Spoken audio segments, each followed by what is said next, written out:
we are self-reliant in the areas of missiles, radars, sonars, torpedoes, electronic warfare systems, AVAC systems, guns, even aircraft, ships, submarines. So many things we could make it indigenously in the country. And the government, Honorable Prime Minister particularly, has put his foot down saying that you have to make everything here in the country. Extremely happy to see that indigenously developed weapons and equipment have been extensively used very successfully. This is the first conflict where majority of the systems were indigenous systems. I remember at one point, it was always talked about crunch of funds. It was always talked about the babudam in the entire defense industry.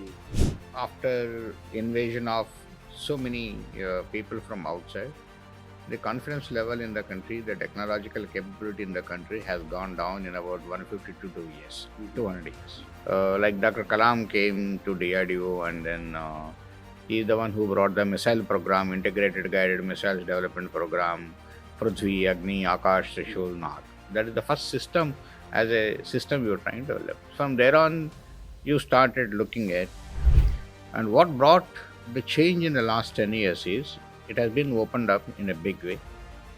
A lot of funds have been allocated, and a lot of programs have been taken up. There is always a problem that we have been talking about, the brain drain. The best of the brains are not coming in, the institutions. Most of the, IIT brains want to go out and, work for other institutions or academic institutions. Namaste and welcome to this special program of Outright, where we are going to meet a very special person. Recently, we have seen a success story of India's advancement in defense technology. And one of the key persons who were involved in this entire journey is Dr. G. Satheesh Reddy. Dr. Satheesh Reddy, an Indian aerospace scientist, who was 13th chairman of DRDO, the Defense Research and Development Organization, from 2018 to 2022. Right from 1986, he has seen this journey, the technological marvel that we have achieved in our defense preparedness. He has also served as chairman of the Aeronautical Development Agency and was also scientific advisor to the Minister of Defense, the Raksha Mantri of Bharat. He is now Defense Advisor to Government of Andhra Pradesh. So welcome to Organizers, and thank you for sparing your time. Sir, first come first, we have seen a great success of Operation Sindoor, and it is also considered as a great success story for DRDO and India's defense industry. So the person who has been associated with this entire process, how do you see this? Extremely happy to see that indigenously developed weapons and equipment have been extensively used very successfully. This is the first conflict where majority of the systems were indigenous systems. It has been a dream for us on multiple occasions. The leaders of the country have said, if we have to fight a war next time, we should fight with indigenous weapons. And that has become a reality. And then they have worked very successfully. So that's a great moral boost to the scientists of the country, engineers of the country, to the armed forces, industry, naturally to the entire nation. Sir, you have seen the entire journey, almost from 1980s as a junior scientist to the chairman of DRDO. I remember at one point, it was always talked about crunch of funds. It was always talked about the babudam in the entire defense industry. The gap between the scientist and the armed forces requirement. So generally the approach would be, get something from outside. That was the... Now we have come from that situation to joint ventures, to technology transfer, and now devising and developing our own technology. How do you see this journey? What has transformed in last few years that has made this possible? You see, firstly, what happened is after invasion of so many people from outside, the confidence level in the country, the technological capability in the country has gone down in about 150 to 2 years, 200 years.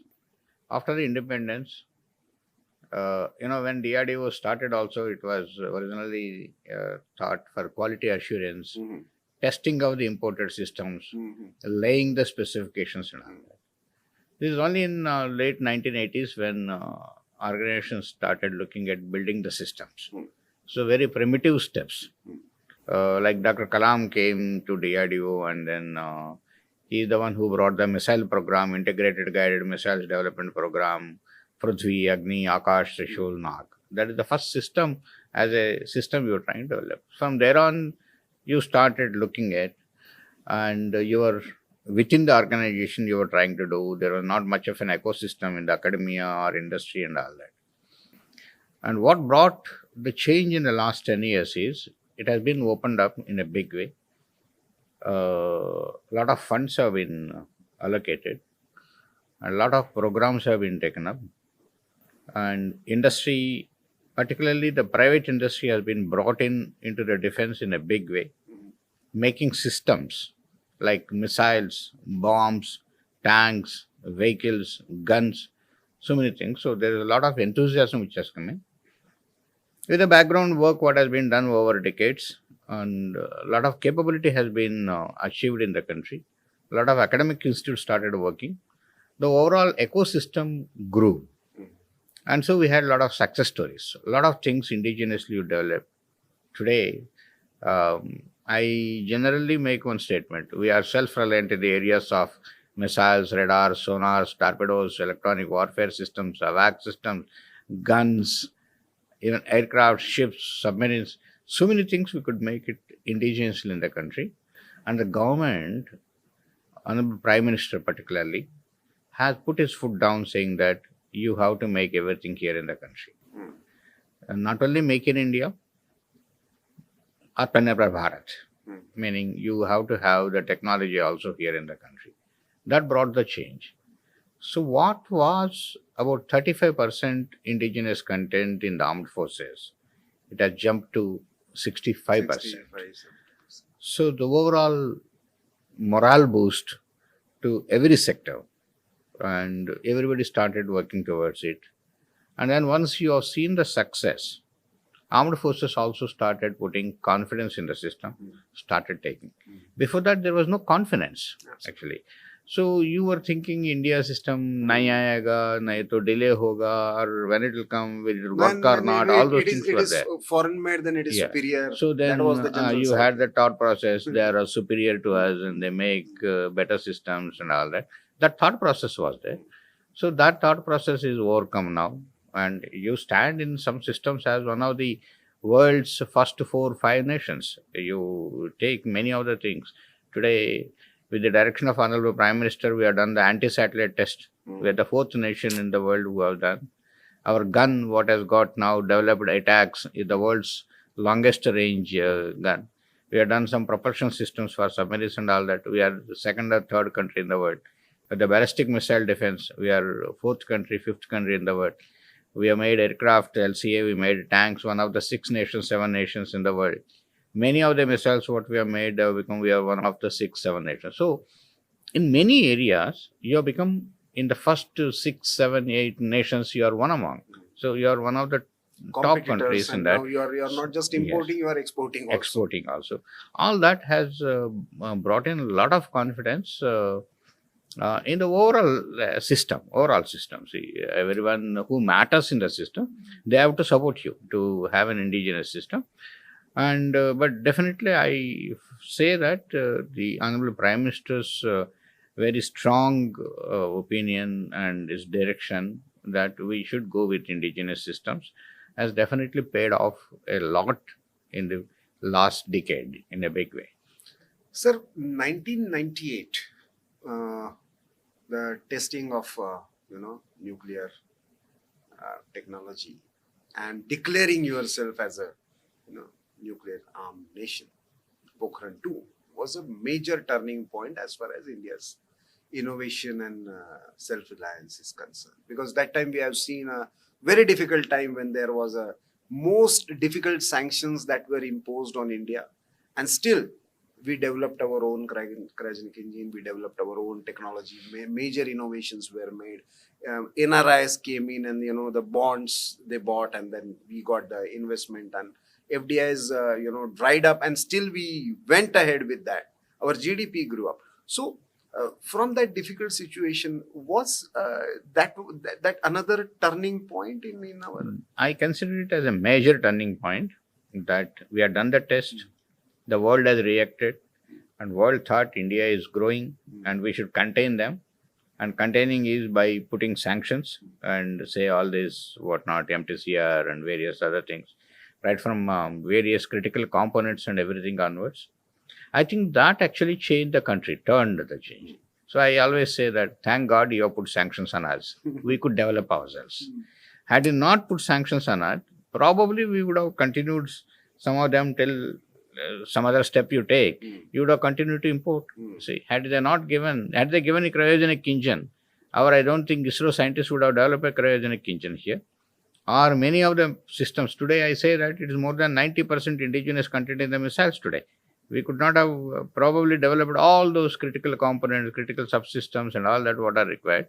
So it is a turning point that 1998 sanctions have come. So India worked with vigor and tried to develop everything here, established the infrastructure, developed in multiple mechanisms, multiple processes. You have worked out to develop all those things indigenously in the country. So it paid now.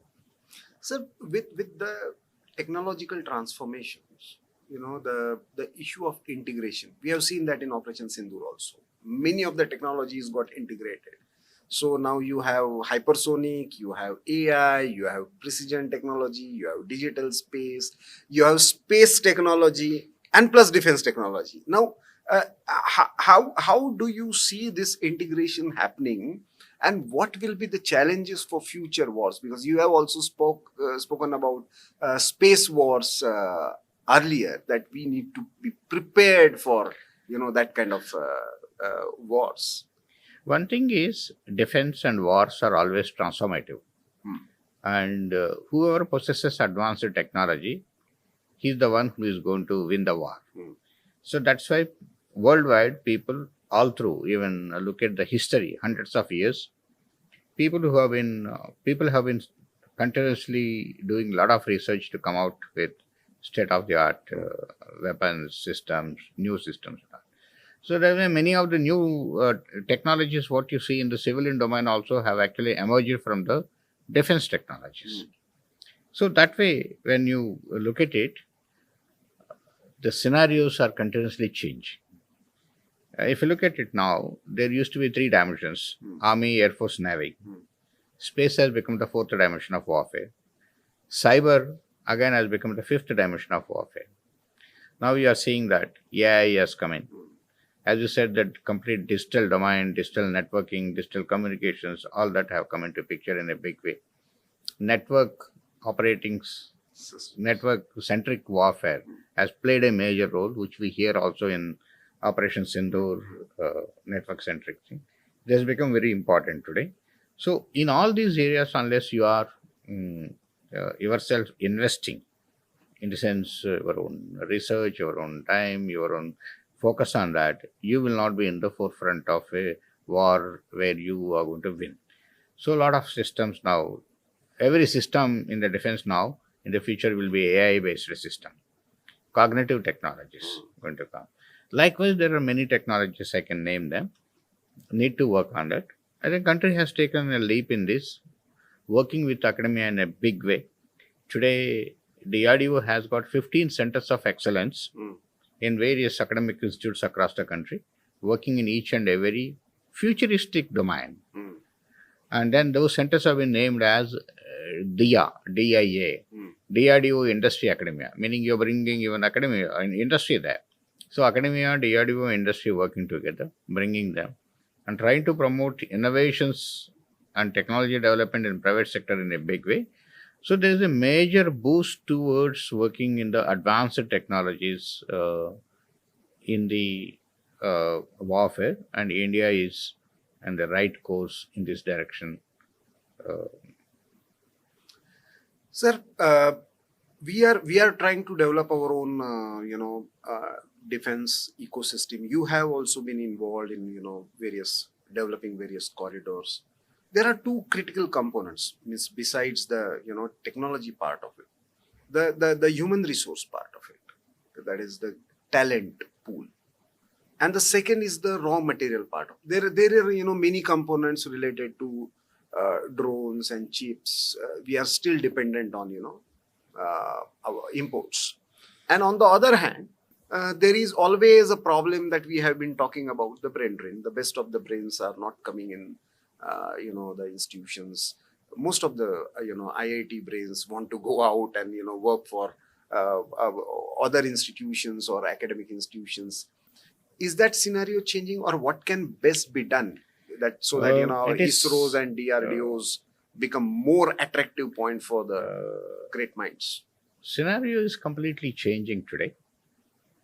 Firstly, we are producing large number of students in this country today. If you look at, we are producing about 1.4 to 1.5 million engineers a year right now. That's the number what it is. And then we have almost every state an IIT, the premier technological institute what we have. And we have higher education pursuing students are about 4.38 crores in this country today, more than the population of many countries. So if you look at the scenario change, what you asked, what you said is right. If you look about 10-15 years back, majority of the undergrad students who were studying in our IITs, probably about 75 to 80% of them were going abroad. Now the latest statistics say that almost 75% of the undergrads from IITs are staying back here in the country. There's this change. And you have huge manpower. And particularly in defense, we have introduced post-graduation courses in the defense technologies. There are about 20 or 25 academic institutes are offering the degrees in this. Many courses, what we require, many subjects, the courses have been introduced. In fact, even the AICT now going to come out with a minor degree in undergrad in defense technologies. Oh. So you are tuning them towards the defense technologies in one way, or ready to work in industry, workforce you are trying to create. So I think the scenario what was there about 15, 20 years back has completely changed now. And youngsters are showing more and more interest in coming out with startups now. There is a new revolution what is happening in the country. If you look at about 2016, this country had only about 400 plus startups. Now we are about 1.65 or 62 lakh startups what we have. It's a huge number. And every day you keep seeing that there are many coming. And they're all innovative in nature. And one sea change in the mindset has come. What was there about 20, 25 years back, you were trying to, very few people look at coming out with a industry or a firm or a company and all that. Very few people, it is a big risk to take in their life. Or if you are trying to take also, you become an ancillary unit to one of the bigger units, bigger industries here.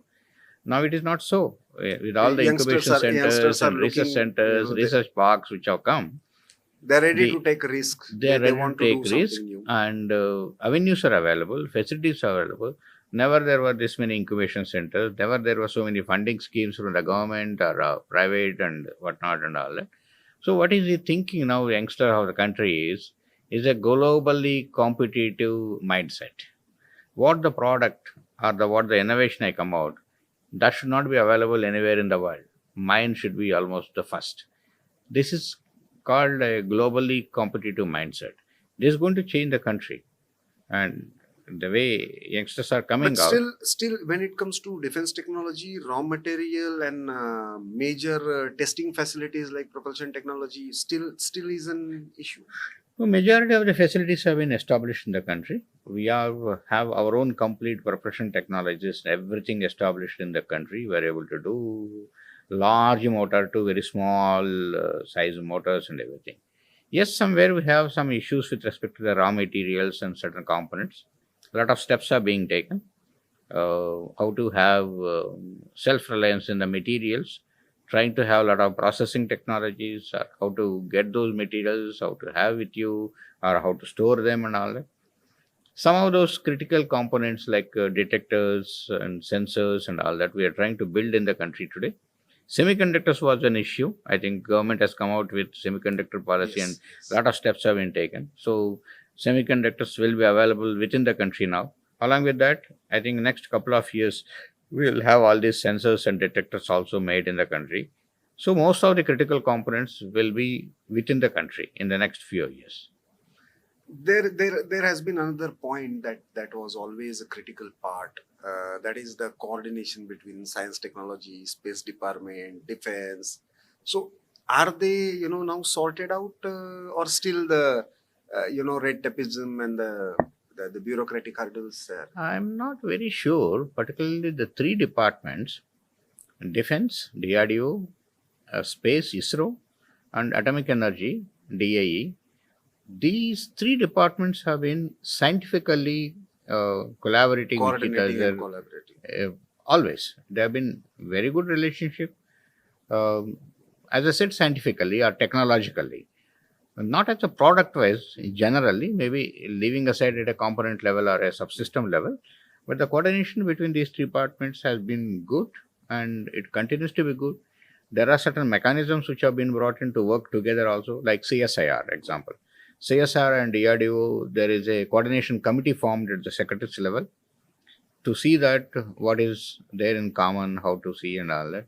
That's so there is a coordination which has been brought in between now CSIR and DRDO. Similarly, trying to bring with DBT also. So actively trying to see that there is no situation of working in silos. I think going on well now. Uh, Lastly, sir, how do you see the future of defense industry? Role of various players, especially private players, even in the individual innovators. How can they contribute, considering your experience? How can they contribute to this particular idea of Atmanirbhar Bharat in defense sector? How do you see the role of various players in this? See, the industries, particularly private sectors, have a major role to play in this self-reliance. One is the research organizations should do the frontier research. Industry should be able to take from that applied research to translational research, design and development, and doing ahead, and also coming out with niche technologies and innovations. Unless the private industry comes up in a big way, the manufacturing sector in the country will not get a boost. And their private sector, when it comes, if they see that there are enough orders for them and Opportunity, opportunities business opportunity. that they are seeing now, and there are lots of orders coming, and so a lot of opportunities are coming, and they can see that and all that. So they come. Now, with the private sector coming, there is one more advantage comes in a big way is leaving aside the employment what comes in the country. You have a lot of MSMEs, large scale industries coming, and so a lot of employment. They also try to boost exports. That's why this country, which was a largest importer of defense equipment, one of the first two countries, now we are exporting. This year, close to about 23,600 crores we have exported. Honorable Raksha Mantri Rajnath Singh ji has put a target of 50,000 crores and trying to go on. So this all comes with the private industry coming in a big way because their marketing capabilities are also much better, and the government is supporting the exports in a big way and all. So private sector has a major role to play in the defense. If the country's defense system, whole ecosystem has to get a big boost, majority of the role has to be played by the private sector. This is what. So the ideational level and infrastructure level facilitation will be there from the government side, but the business part of it will be taken care of. Absolutely. The government of India has come out with the corridors, lot of support mechanisms. Government of India has come out with so many mechanisms where to support industry. Take IDEX scheme or technology development funding of up to 50 crores each case by DRDO, and then make one, make two, make three, which have come to support the industries to come out with those things. Newly, Atidi scheme has come, and 75% of the capital budget allocated only for indigenous systems. Then, indigenously designed, developed, manufactured category is given the highest priority in the procurement. Even wherever necessary, FTI has been allowed 75% or at very specific case even 100%. There's so many things which have been given by the government, and these are all actually the measures to boost the defense ecosystem, particularly the industry in the country. Thank you very much, sir, for sparing your valuable time and giving us these insights. So, viewers, this was G. Satheesh Reddy, former chairman of DRDO. Post Operation Sindoor, we are seeing the new awareness and new exemplification of India's indigenous defense preparedness. But this is not just about defense equipments. This is about the mindset. This is about the ecosystem. This is about various actors coming together and forming a system, which we have seen wonderfully done by DRDO. And thanks to Satheesh Reddy ji, we have got insider's perspective on what and how India has achieved this plate. Thank you very much, sir, for sparing your time and speaking to our My pleasure. Yeah, thank you. And I hope you got some new insights about defense technology and India's defense preparedness, especially when it comes to the indigenous technology. Keep watching Organizer. Share our YouTube channel and follow our social media handles. Thank you for watching Organizer, Voice of the Nation.